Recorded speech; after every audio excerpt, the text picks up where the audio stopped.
Bonjour à tous et bienvenue pour ce nouveau C'est lundi que lisez-vous. Donc le petit rendez-vous hebdomadaire, je vous présente les livres que j'ai lus durant la semaine, ceux que je lis actuellement et ceux que je vais lire ensuite. Alors je recommence la vidéo pour la énième fois. Je suis un vrai robot aujourd'hui, je suis absolument désolée, je suis très fatiguée. Et c'est pas parce que je lis trop, hein, c'est juste que j'arrive pas à dormir, du coup je suis un vrai robot, donc voilà, j'en ai un peu marre de recommencer les vidéos, donc je m'excuse par avance de cette vidéo qui sera certainement de pas très bonne qualité. Alors, j'ai pas terminé le livre cette semaine. De lundi à samedi, j'ai lu donc 18 lunes, le tome 3 de la saga des lunes de Camille Garcia de Margaret Stoll, publié aux éditions Hachette dans la collection Black Moon. Donc, à ce jour, j'ai lu, voilà, 137 pages, donc ça fait ça. Donc, en 5 jours, c'est pas un record, hein. Au bout de 10 minutes, j'en avais tout simplement marre de lire ce livre, donc vendredi, j'ai décidé de le mettre en pause, et samedi, je me suis dit que j'arrêtais la lecture avec l'intention de la recommencer plus tard. Donc, je n'abandonne pas la saga, je vais retenter ma chance, parce que je ne sais pas si c'est la saga qui ne me convient plus, ou si c'est tout simplement pas le moment de lire cette saga. Donc, pour ceux qui ne connaissent pas l'histoire de cette saga, donc, on suit Ethan et Lena, donc Ethan qui est un mortel, et Lena une enchanteresse. Et Lena, dans le premier tome, elle va avoir 16 ans, comme 16 lunes, et donc à 16 ans, tous les enchanteurs sont appelés soit lumière, soit ténèbres. Et Lena, elle a une particularité, c'est qu'elle ne sera pas appelée, elle doit s'auto-appeler, sachant que le choix qu'elle ne fera pas sera détruit. Donc si elle choisit ténèbres, elle détruira la lumière, et si elle choisit lumière, elle détruira les ténèbres. Donc, Lena, ce qui est le petit problème, entre guillemets, c'est qu'elle ne se sent ni lumière ni ténèbres, et surtout, elle a de la famille des deux côtés. Donc voilà, donc si, qu'importe ce qu'elle choisisse, elle va forcément tuer quelqu'un. Enfin, tuer une partie de sa famille. Donc, elle repousse ce choix le plus loin. Et donc, 18 lunes, c'est la répercussion de son choix. Donc, sur le monde des mortels et le monde des enchanteurs. Donc, on nous décrit un monde post-apocalyptique. Le petit détail un petit peu, je trouve quand même important, c'est qu'on se trouve à Gatlin. Donc Gatlin, c'est apparemment, moi je connais pas, je ne sais pas si ça existe vraiment, mais c'est surtout décrit comme étant le village paumé, tout simplement. Vous savez, très peu d'habitants, tout le monde se connaît, bref, le village par excellence. Et voilà, donc on nous décrit la fin du monde à partir de ce village. Je trouve que c'est un petit peu déplacé. À la limite, si on avait été à New York, ok. On a un petit moment des échos du monde, quoi, enfin de l'Europe, de l'Asie, etc. Mais c'est tout. Donc déjà, c'est un petit détail que je dis qui est un petit peu bizarre, mais ça n'embête pas ma lecture. Le problème, c'est qu'en fait, je crois que j'ai pas réussi à rentrer dans l'histoire. Les personnages, j'aurais trouvé que des défauts, j'ai pas réussi à me réattacher à eux. Donc en gros, je vais retenter d'ici quelques semaines à quelques mois. D'ici pas trop longtemps, histoire que j'ai pas à relire les 137 pages. J'ai oublié énormément de détails. Le truc, c'est qu'il faudrait que je relise le tome 1 et le tome 2, mais j'ai absolument pas envie. Donc voilà, on verra par la suite ce que ça donne, mais ce n'est pas pour le moment un avis positif. Peut-être que ça plaira à certains. Beaucoup de gens disaient qu'ils avaient adoré 16 lunes. Beaucoup ont été déçus par 17, mais ils ont été réconciliés avec 18 lunes. Donc je pensais de réconcilier aussi, ça marche pas, je me dis que c'est peut-être juste pas le moment de lire ça. Voilà. Donc après, vendredi et samedi, parce que je ne l'ai pas lu dimanche, j'ai commencé Non-Stop de Frédéric Mars, publié aux éditions Hachette dans la collection Black Moon, donc que j'ai lu en lecture commune avec Tom de la Voix du Livre, qu'il a commencé lui plus tôt que moi, et qu'il a arrêté pour m'attendre. Et moi, en 2 jours, je l'ai tout simplement doublé, donc c'est à mon tour de l'attendre, normal. Et pourquoi je l'ai doublé, c'est juste que ce roman, et je trouve que c'est un jeu de mots assez amusant, mais c'est de la bombe. Enfin, un jeu de mots un peu nul, quoi. C'est de la bombe. Donc, pour ceux qui ne connaissent pas l'histoire, c'est monsieur et madame tout le monde qui reçoivent un jour une enveloppe craft qu'ils détruisent et ils se mettent à marcher jusqu'à exploser. Donc, on les a appelés les Death Walkers, donc les marcheurs de la mort. Et donc, apparemment, ces personnes n'ont aucun point en commun. Et je trouve que c'est juste le gros spoil de la 4ème de cover qui nous dit le point commun entre ces personnes. Et ce point commun, on ne l'apprend qu'au bout de 270 pages, donc je vous déconseille fortement de lire la 4ème de cover.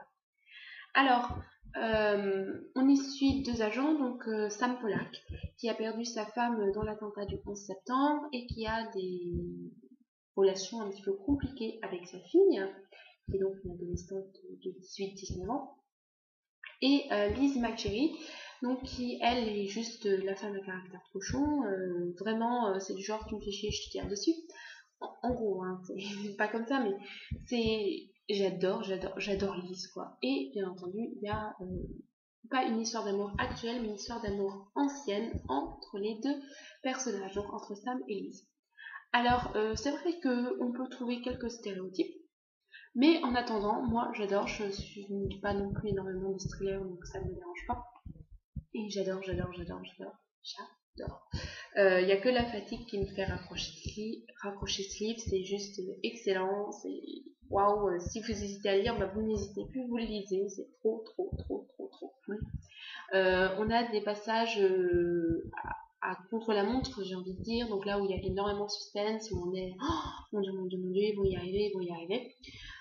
Donc là, par exemple, il faut qu'ils soient à un endroit à 13h, sinon un tel va exploser. Donc vous avez midi 57, midi 58, midi 59, 13h. Et c'est juste génial. Franchement, c'est vrai que c'est un pavé qui peut faire peur. Pour le moment où j'en suis arrivée, il n'y a pas de longueur. On suit en fait trois personnages, enfin plus de trois personnages, mais trois affaires entre guillemets, bien que tout soit lié. On suit Sam et Liz, on suit donc des personnes qui ont été soupçonnées, et on suit donc le président de la République américaine. Donc, Frédéric Marx n'a pas pris des personnes, les politiques actuelles. Donc, il n'a pas pris Barack Obama, il a pris Stanley Cooper, donc, qui est le premier président noir américain. Mais voilà. Donc, en gros, c'est juste génial. Et j'ai trop hâte de le recommencer. Et du coup, vu que j'attends Tom, donc le temps qu'il me rattrape, j'ai commencé un SP. Il s'agit de La vie contrariée de Louise de Corinne Royer, publié aux éditions d'Héloïse d'Ormesson, pardon. Donc, ces éditions qui sont connues pour un prix de nouvelles. Alors, j'avais juste un trou de mémoire sur le prix de nouvelles, je crois que c'est le prix Clara. Quelque chose comme ça, donc dédié pour la recherche pour le cœur, il me semble, donc auquel j'ai participé 2 fois. C'est vraiment, c'est vraiment un concours super sympa. Donc vous écrivez une nouvelle. Bref, donc j'ai reçu ce livre via Mass Critique sur Babelio, donc qui me tentait beaucoup puisqu'on va remonter. Donc en fait, l'histoire c'est James Nicholson, donc c'est un Américain qui se découvre l'existence d'une grand-mère française à la mort de celle-ci, et il va hériter du journal intime de sa grand-mère. Donc on va remonter au temps de l'occupation. Alors pour le moment j'ai lu qu'un chapitre, donc 37 pages. Ça a été un début très laborieux. Autant vous dire que si ça n'avait pas été un SP, j'aurais refermé le livre. Pourquoi? C'est tout simplement le style d'écriture qui ne me convient pas. C'est vraiment écrit comme un style de roman contemporain, avec vraiment des choses bizarres. Enfin, voilà, c'est une histoire qui se déroule dans un petit village français. Mais alors les gens ils sont vraiment passés pour un peu des arriérés quoi. Il y en a une, il y a l'américain qui arrive, elle y voit le seigneur qui lui envoie un signe. L'américain il compare une serveuse à une star pornographique. Je trouve que voilà, c'est un petit peu déplacé. Mais au bout des 37 pages, on aborde enfin le sujet du carnet, donc du journal intime, et du coup il faut faire abstraction donc du style d'écriture qui personnellement ne me convient pas. Et on va voir si au bout du premier chapitre déjà ça allait mieux, je m'étais un peu habituée. Donc premier chapitre avec de longues descriptions, c'était juste horrible et très long. Mais voilà, pour le moment, je n'ai pas d'avis. C'est un début laborieux, mais ce n'est pas un avis négatif pour le moment. Sachant que j'en ai qu'une page, donc c'est les livres que je lis actuellement, c'est-à-dire Non-Stop et La vie contrariée de Louise. Donc pour le moment, je lis celui-là. Et ce que je vais lire ensuite, donc un livre dont j'arrête pas de vous présenter, ça va faire 4 ou 5 semaines que je vous le présente, toujours de sa fille, donc je ne vous le représente pas. Et un livre voyageur où j'ai que 2 semaines pour le lire, il s'agit des Enfants de la paranoïa de Trevor Shane, publié aux éditions Michel Lafon. Donc j'ai entendu beaucoup de bien, on a dit qu'il fallait pas lire la 4e de cover, je n'ai pas lu la 4e de cover. C'est pas forcément un livre qui par sa couverture m'aurait attiré, mais j'ai entendu tellement de chroniques positives que j'ai eu envie de tester. Donc je remercie beaucoup, c'est Lisa, il me semble, de Lecture Mania qui envoie ces livres. Et c'est juste super sympa. Ouais, c'est Lisa, c'est plus qu'un appel. Donc il n'y a que 2 semaines, je croyais qu'on aurait un mois. Mais voilà, je vais le lire du coup très rapidement. Donc voilà pour c'est lundi, lisez-vous. J'espère que la semaine prochaine j'aurai fini un livre. Je pense que ce soit non-stop ou La vie contrariée. La vie contrariée n'est pas très gros. Alors, donc voilà, pour le premier lundi de juin, avec un temps splendide, gris et pluvieux. Donc c'est juste super cool. Donc voilà, du coup je vais pouvoir lire tranquillement. Pas au soleil malheureusement, mais vu qu'il y a pas grand chose à faire. Donc je vous fais à tous de gros bisous, je vous souhaite une bonne semaine. Je sais que ça y est, il me semble que c'est la dernière ligne droite avant le bac. Je sais pas s'il commence pas cette semaine, il doit commencer la semaine d'après. Donc bon courage à tous les bacheliers pour les révisions. Ne vous inquiétez pas, on est tous super stressés et tout ça, mais tout le monde dit que c'est super simple. Alors je suis pas d'accord, le bac c'est pas forcément super simple, hein. Mais voilà, il faut pas paniquer quand vous allez tous l'avoir. Et puis vous serez super content et après vous vous foutrez des futurs bacheliers qui stressent à mort. Voilà, alors je vous fais à tous de gros bisous, merde pour tous ceux qui ont des examens, bon courage pour ceux qui comme moi attendent leurs résultats, et c'est très long à attendre. Donc voilà, je vous fais à tous de gros bisous et je vous retrouve durant la semaine, pourquoi pas pour une chronique vidéo. Et puis donc le lancement de mon concours, donc mon concours est lancé pour ceux qui ne l'auraient pas vu. Et voilà, donc une nouvelle fois je vous dis au revoir, d'ici dimanche je radote, et je vous fais à tous de gros bisous, bisous.